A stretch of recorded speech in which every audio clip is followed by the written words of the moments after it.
We all know that one person that when they tell you an elaborate story, you just brush it off as fake. But one day they actually show up and they have hard proof to prove their story true. Sometimes those stories are told by cities and not people. That city is located in Yorkshire, England. It's called York, and it has a long, deep history. And if York didn't have the evidence to back the stories up, you'd be forgiven for not believing the stories. York has many sites, like the famous Clifford's Tower, the Shambles, the York Minster, and the Roman Wall. But not all of York's history is sunshine and rainbows. And because the Romans love to expand and do what they do, we're going to start our history of York right there. Hey, something real quick before we continue the video. Recently I've been asked a lot, why do I choose to make these videos? And that's a fair question. So I figured I'd give you guys a quick look into my life, and there's two reasons why I make these videos. As many of you know, I'm an archaeologist, and I love what I do. But recently I was diagnosed with psoriatic arthritis, and if you or anybody you know has psoriatic arthritis, then you know how painful it can be. There are days that just even picking up a cup is difficult, let alone holding a shovel. And then there's the constant getting up and down into holes. So because of this, it makes doing field work, which I love doing, a little more difficult than it needs to be. I am on treatment for it, but I have to be a little bit more careful than most because it's an immunosuppressant.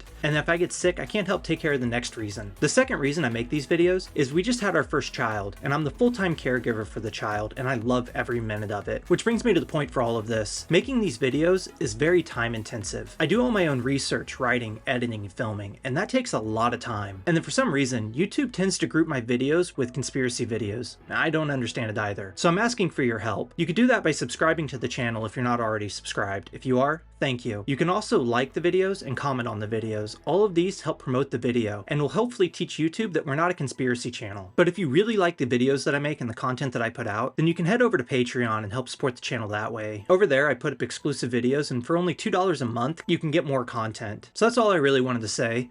Thank you guys for the support, and let's get back to the video. Let's take a quick look at the history of how Rome eventually came to take and create York. It started with Julius Caesar in 55 and 54 BCE, when he landed on the shores of England. But it wasn't to conquer England. It was more of a, hey, look at me, look what I did.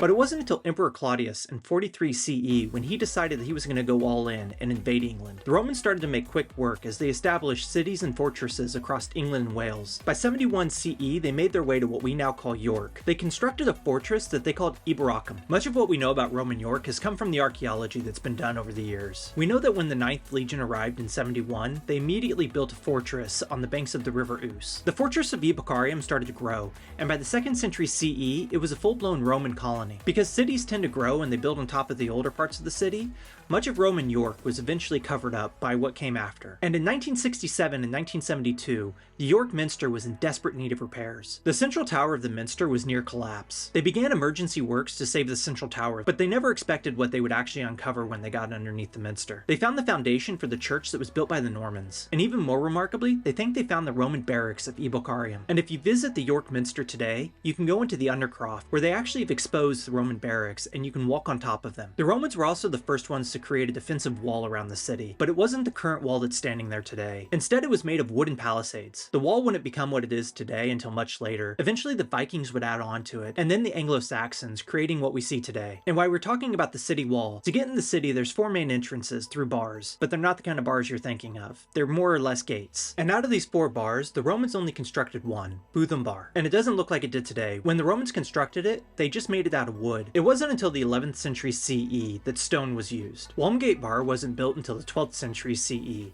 and originally it was just a stone archway. It was in the 14th century they added on to it, making it what it looks like today. They added the Barbican at this time, and there's a really nice cafe on the top. If you ever visit York, highly recommend it. Monk Bar was constructed in the early 14th century as well. It's the tallest bar in York, standing at 19.2 meters in height. The 4th floor of the bar was added by King Richard III in 1484. Most notable about Monk Bar, it has the only working portcullis, or gate, in all of York. And then there's Micklegate Bar, which was constructed between 1196 and 1230. There's really not much to talk about with Micklegate. The 2 top floors were added in the 14th century, and its portcullis was removed in 1816. But let's get back to the Roman wall. It got a lot of use because the local locals really did not want the Romans there. They rose up time and time again to try to throw out the Romans. And in 259 CE, the Gallic Empire was founded. The Gallic Empire consisted of Britain, Spain, and Gaul. And you can imagine that the Romans weren't too keen on this. So in 274 CE, the Roman Empire brought them back into their loving embrace. And it can be argued that this was a turning point for the Roman Empire in Britain, because until Rome's fall, it was relatively hectic in Britain. In 287, a guy named Crossius decided that he wanted to be emperor, so he named himself Emperor of Britain and Northern Gaul. And you know he was serious about it because he started to have his own coins minted. He only got to enjoy his reign as emperor for a short amount of time, because in 293 he was assassinated by his treasurer, Electus.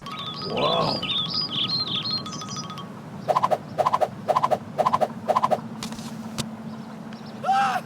Electus quickly made himself emperor, but he wanted to make sure that Rome couldn't come back and take it from him. So he constructed a series of forts along the southern shoreline of Britain to make sure that Rome couldn't take his emperorship. Unfortunately for him, this didn't work, because in 296, only 3 years after declaring himself emperor, he died in battle, and Rome quickly took Britain back. Rome then broke up Britain into 4 provinces, called Caesariensis, and then all was quiet in Britain until 343, when Emperor Constans made a visit to Britain. The reason for the visit wasn't exactly known. All that was said was it was a military emergency.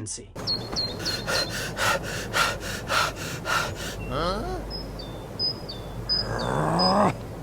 And we're still not sure what the emergency was to this day. Then in 367, it was a pretty quick decline for Roman Britain. And that was because Scotland, Germany, and Ireland all teamed up and decided they were going to wreak havoc on Britain. They started to attack Roman Britain, working their way through the provinces, and this led to anarchy all across Britain. The Romans responded by sending a man named Theodosius in. His job was to regain control of Britain, and for a short time he managed to do this. But in 396, the attack started up again. This time, instead of letting the invading troops land on the British shores, the Romans finally smartened up, and they took the battle to the sea. And after 3 years, they regained control of Britain again. But for the Romans, the problems wouldn't end. By 401, Rome itself was coming under attack from invading forces. To defend Rome, they needed all the troops they could get, so they started to pull troops from Britain.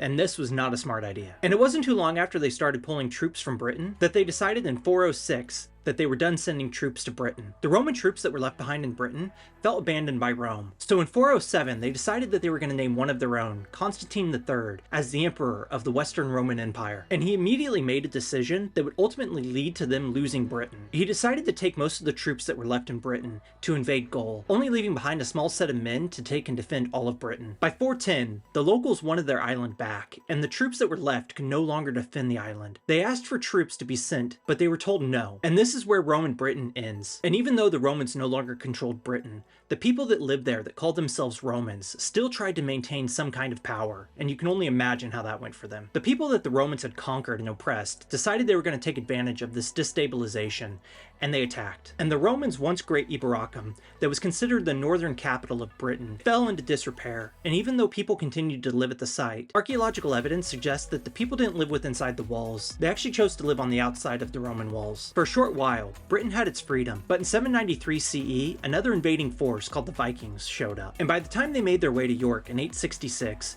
it's thought that York was actually a thriving commercial center. The Vikings immediately changed the name of the city to Jorvik, and 6 months after they invaded, there was an attempt to take the city back by King Elia, but it failed. The Vikings would put their own king in charge, Ivar the Boneless.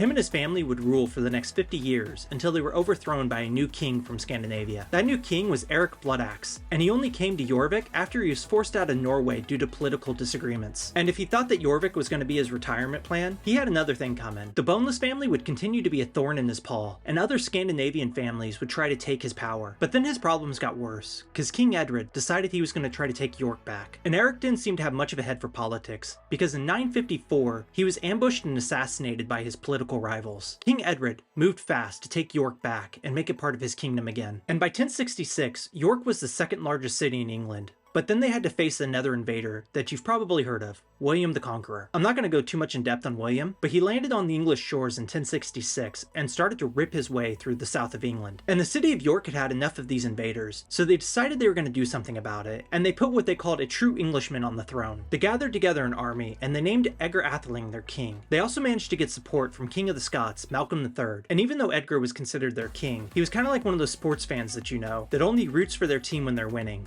He's what I would call a fair-weather king. But it wasn't all exactly his fault, because when the people of York heard that William the Conqueror was coming, they decided, you know what, we're going to swear allegiance to him. This forced Edgar and the other leaders of the rebel group to flee to Scotland. But this is where the classification fair-weather king comes into play, because he would only come back down to England whenever his side was winning. But William the Conqueror wanted to make sure that the people of York would stay loyal to him and him alone. So he went about winning the hearts and minds of the people. And how did he do this? Kidnapping and holding people hostage. And then he built one of York's most famous landmarks, Clifford's Tower. We'll talk about Clifford's Tower in a second, because it has a whole lot of history just to itself. Even though the people of York swore allegiance to William, they were not going to make it easy for him, because in 1069, they started a rebellion, but they underestimated William, because he force-marched his troops from the south of England all the way to York, catching the rebels there by surprise. And because the people of York wouldn't be kept down, and William wouldn't learn a lesson about how stubborn the people in York could actually be,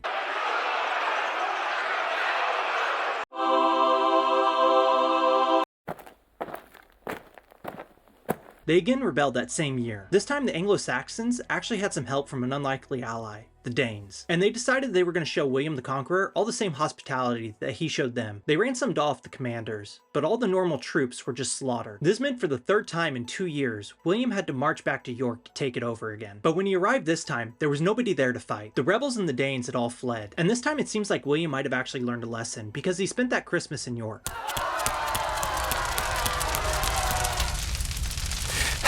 We're going to move on to Clifford's Tower now, but I want to warn you before we get started that there is some subject matter that you might find a little bit hard to take in. We already know that William the Conqueror constructed Clifford's Tower in 1068. Originally it was constructed as 2 moats and a bailey. From there, Clifford's Tower lived several different lives. It was burnt down, blown up, and home to some truly heinous acts. In 1069, when the Danes helped the Anglo-Saxons take York back, the Danes burnt Clifford's Tower down. And much like a toddler that loses their favorite toy, William the Conqueror laid waste to large parts of northern England. But 1190 was probably the darkest time in the tower's history. When the Normans invaded England, they needed money to do so. And at this time, money lending for Christians was forbidden. So Jewish population stepped in to fill that void. Jewish families came from France, and they started to make a new life in England. And as we've seen all throughout history, when 2 different ideas collide, it tends not to go so well. One story that made the Christian population really angry, and I still don't know why, it was said that 2 Jewish men attended the coronation of Richard I, and because the crown needed the money that the Jewish population had to offer, the crown put the Jewish population under their protection. But in 1190, this all came to a head. The city of York was on fire, and people took advantage of the chaos, and those 2 men that were said to have attended the coronation of the king